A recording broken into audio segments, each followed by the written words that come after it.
Okay, welcome back to the channel everyone. It's Nick Armenis here, and in today's video guys, I want to talk you through how to start a 10 to 50k per month e-commerce marketing agency, okay? This is a figure I think is completely realistic if you put in solid effort and implement exactly what I'm going to tell you, okay? So I know I've been a little bit quiet on this channel of late. There's plenty of content still on here. A lot of it is still relevant, and I guess the reason I haven't been as consistent is a lot of the stuff's up there, it's relevant, and I'm just not great at, I guess, playing the YouTube algorithm and consistently putting out the exact same content rehashed. And I don't like to be too clickbaity, but this isn't clickbait. This is for real. There's plenty of new stuff coming in the channel, guys, so please subscribe, hit the like button, and also hit that notification bell. Leave me with a comment below letting me know what you've been working on, okay? So I am completely overhauling my course, my content, and producing more content around running an e-commerce marketing agency or a digital agency in general, okay? What to expect in this video. Why an e-commerce is the easiest path to replacing a 9-to-5 income. A step-by-step walkthrough of exactly how to start from zero and get to 10 to 50k per month. That figure there is broad because it really depends on how much effort and time you want to put into it. 10k, you're probably looking at, part-time, and the closer you get to 50k is full-time, right? And you can definitely grow more than that. This is just what I think a person pretty much solo can pull off relatively easily, okay? And when I say relatively easily, it's going to need quite a bit of upfront work, but getting there, once you start getting a bit of a momentum, it's not going to be anywhere near as hard as you think.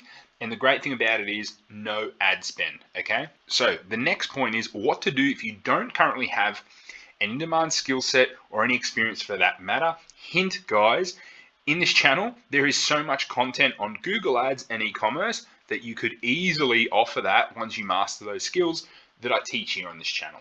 How to come to terms with the fact that there are so many e-commerce store owners out there drowning in work and needing agencies to assist. You need to understand there are so many online store owners out there, guys, and there's so many that are just overwhelmed and need help. The next is build a scalable, automated, high profit margin business that can be sold. So the whole idea here, guys, is let's build something that we will be able to sell in the future and step away from, or not sell and just step away and play more of a management role rather than working in the business.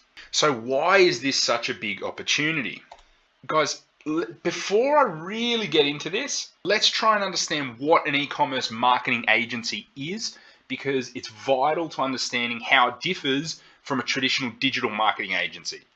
So simply put, an e-commerce digital marketing agency. So simply put, it's a digital marketing agency that offers services to e-commerce businesses, also referred to as online stores, okay? So you might hear this referred to as an online store.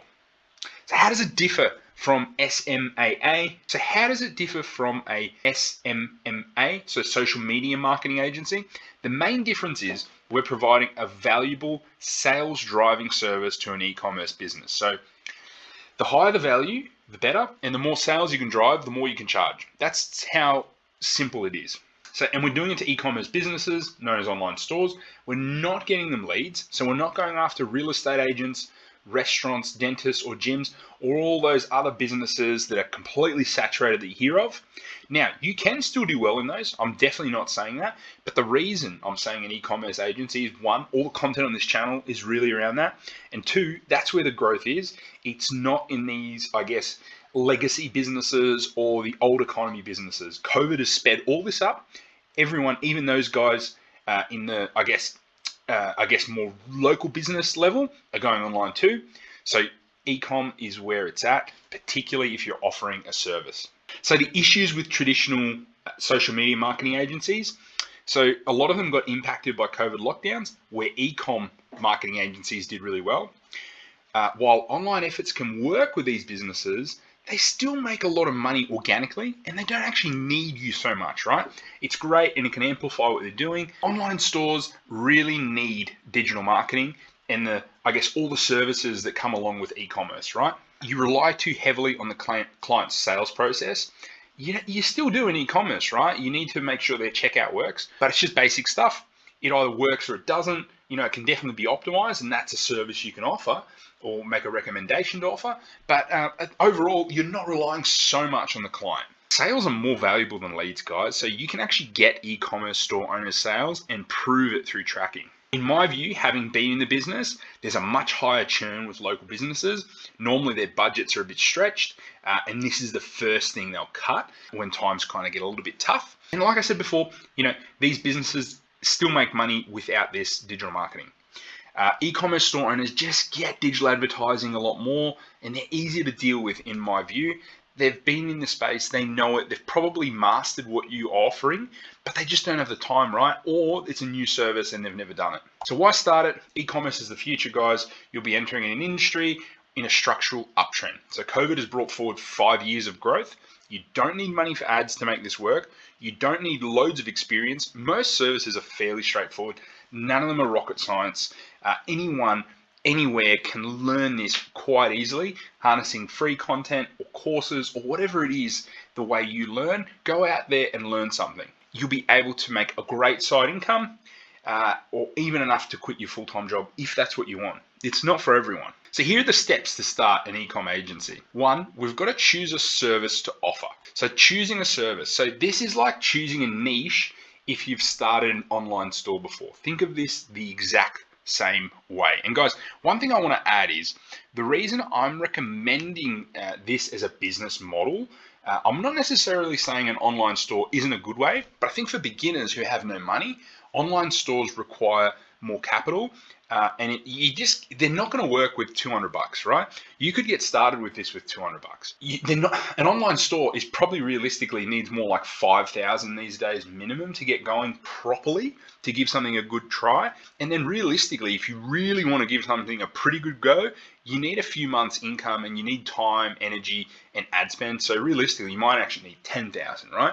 With this sort of a business, much, much less. Think of this as choosing a niche. The more specific, the better.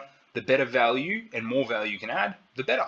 Niching down and solving one really specific problem or need is going to benefit you financially, mentally, and you're going to be more productive because you can just kind of copy paste what you do or create a process, stick to it, and just rinse and repeat, getting more and more clients, building up that cash balance. Remember, you don't have to just stick to this in the future.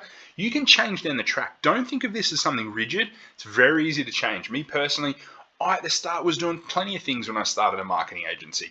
While also running an online store, I was offering Facebook ads, I was offering Google ads, I was offering Bing ads, I was offering LinkedIn, did all sorts of things. But the moment I niched down and focused on one thing, my income grew 5-10x, right? So why I recommend niching down? The reason I've done well is because I've stuck to Google and e-commerce. So Google ads for e-commerce is my niche. People easily know what I do, and other people online and in other spaces can easily refer work to you. That's the main idea here, right? You've also, once you do this, you're going to become pretty good at this skill set, right? In turn, you can charge more because you're an expert. You can get people better results, so you can charge more. Things are a lot easier for you, and because you're getting people results, they stay with you longer. The last thing you want to do is just be chasing new clients constantly. It becomes draining, it's tiring, and it doesn't actually make you money, right? When you're chasing clients and trying to find them, that's not a money-making exercise as such, right? You want to be good at something, get a client and on-sell and keep selling to them, get referrals from them. So in-demand options for you to get started. Guys, you could offer anything under the sun, just be specific. But my recommendation is Google ads or a PPC marketing agency. I think it's far less saturated than say a Facebook ads agency. And then other things could be YouTube ads, Snapchat ads, TikTok, email marketing, SEO, content creation, which is another big one, to be honest, a bit more time consuming, but very important. You could also niche down by fashion. So for example, you could also niche down by industry. So for example, you could have a fashion-based e-commerce agency, a technology-based, a food-based, whatever it is. You could even double niche. So you could do Google ads for fashion e-commerce businesses, or you could do Facebook ads for technology companies. You can double niche. You could offer all of them, but my recommendation is in terms of skills, pick one, double niche, go into one of these industries or something similar. There's tons, pets, whatever it is, niche down. So how do you decide what to pick? So I recommend something you're good at or have experience in. You need to be able to get people results. If you can't get people results, why are they going to stay with you? It doesn't make any sense, right? Everyone's good at something, so make a list of what you're good at and see how you could offer that to an online store to grow their sales. That's really what they're looking for. Grow their sales, save them money, time, energy. They're the main things. Likely going to have to do more training, okay? Don't be scared of doing more training and paying for things. There's tons of free content on this channel for Google Ads. And hint, hint, I'm going to be dropping a 3-day event that's going to teach people exactly what to do to get started and how to create your own agency. And it's going to be a 3-day event. If you are interested in that, I will leave a link below for you. And you can kind of, or just leave a comment below as well telling me, and I'll reach out and we can have a chat. You need to at least know, you need to at least somewhat enjoy what you're doing as well, guys. That's my recommendation. So on top of, learning something, make sure it's something you're going to enjoy learning and enjoy doing. No matter what you do though, aim to become a master.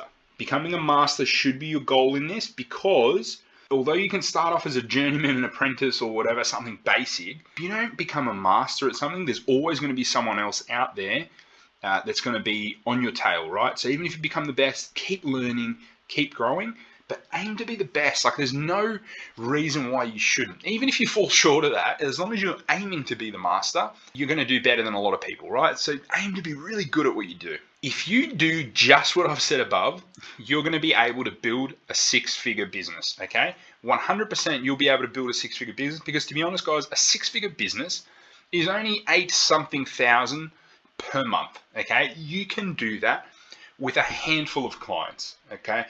Legitimately a handful of clients. So whether it's 4 clients paying you $2,500 each, you're already at 10K per month, which is 120K per year.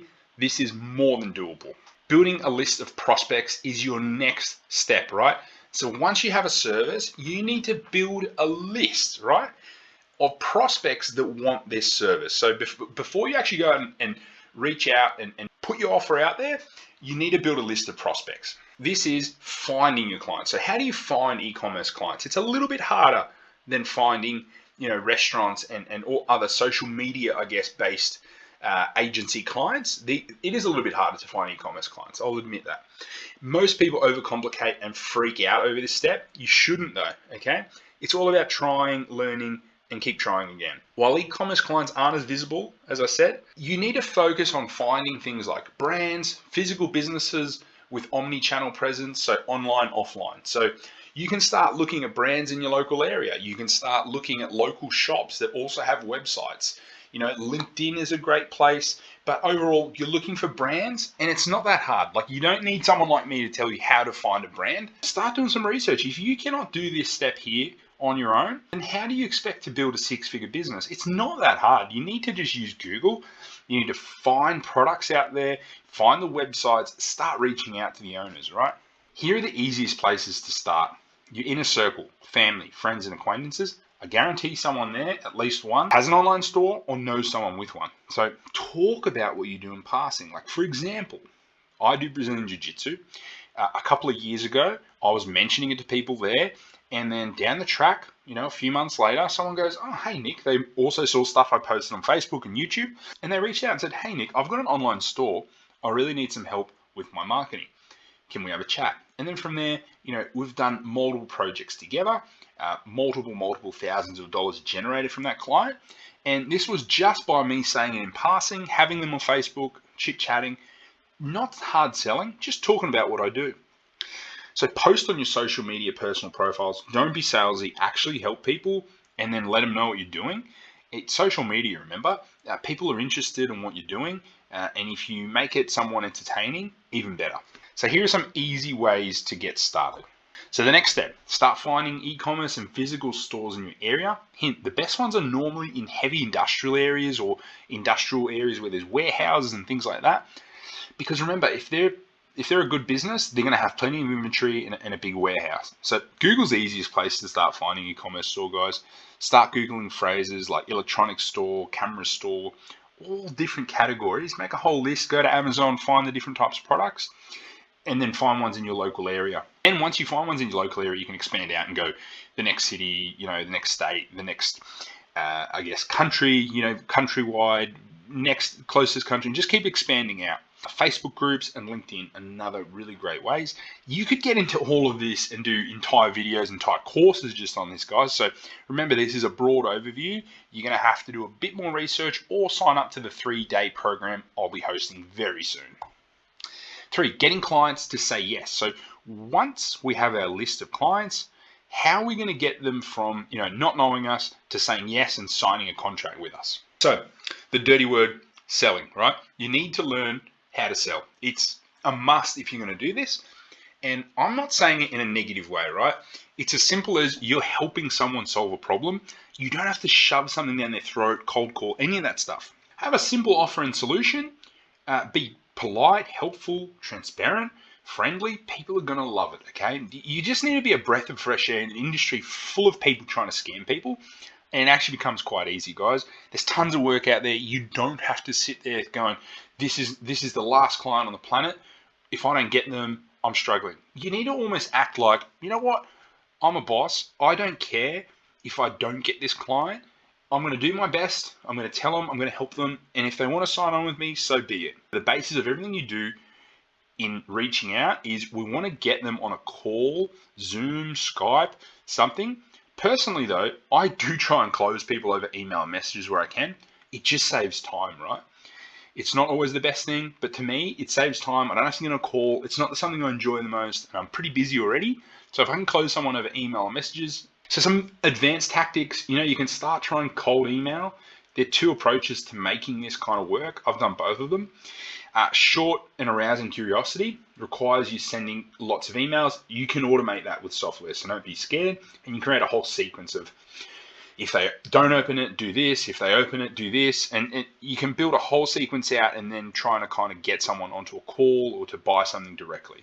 The other way is detailed and customized, highly valuable emails, really personalized. This is less emails, but more time spent. Obviously, there's a higher conversion rate on these. But to be honest, I prefer the first one because it's just automated. But you do end up with a lot of, I guess, looky-loos, people just wanting info and not great prospects. But to me, these can both work. They just need a bit of trial and error. For those of you that are comfortable, you can do cold calling. Lots of big agencies are built just on cold calling, so by all means, try it. Another one is pitching businesses already running Facebook ads but no Google ads. If someone's doing well with Facebook ads, they're probably going to do well with Google ads as well. Audits for businesses already running Google Shopping and search ads. So you can order free audits, paid audits. I've started charging for audits. I never used to, but I just think that, it actually saves me time and gets me a higher level quality of client. I don't always charge, but depending on who it is and how interested they are, because I get so many requests per day, I've started actually charging for audits. So if you do want one, let me know. But, I have an application process to screen people out. We can work together, but it really depends, and it's nothing personal. It's just because I want to be able to help people. So closing the prospects. So once we get them onto a meeting, guys, getting them to say yes is a big step. It's going to take time. It may take multiple meetings, but try and get a yes in the first meeting. It's going to take time for you to get comfortable with this process. Just give it time. So there's a few pieces of advice, though, that I would give.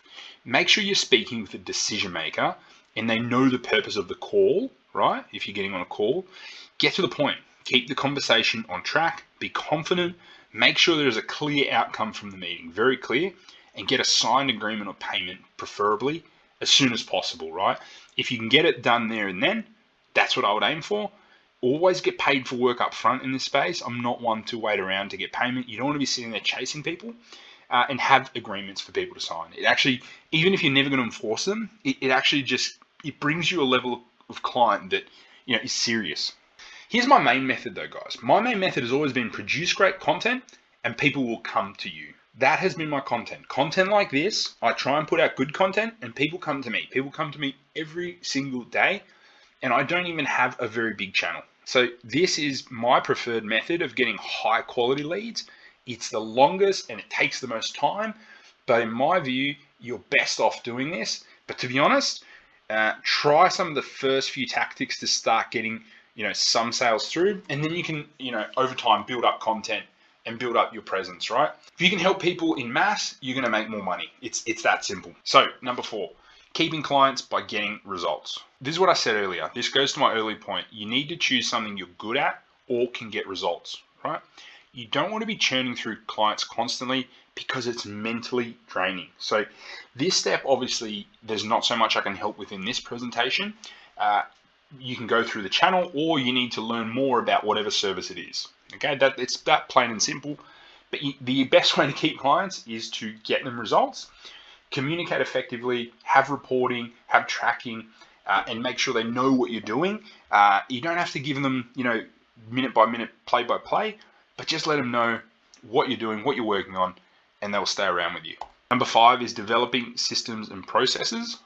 Again, this later part of the presentation is much harder and more advanced, so I'm just touching on the basics because it's very complicated. So once you get into a groove, you'll be able to start documenting everything you do and breaking into bite-sized chunks. This section's also hard because everyone does things differently. The better your processes, the more efficient you'll be.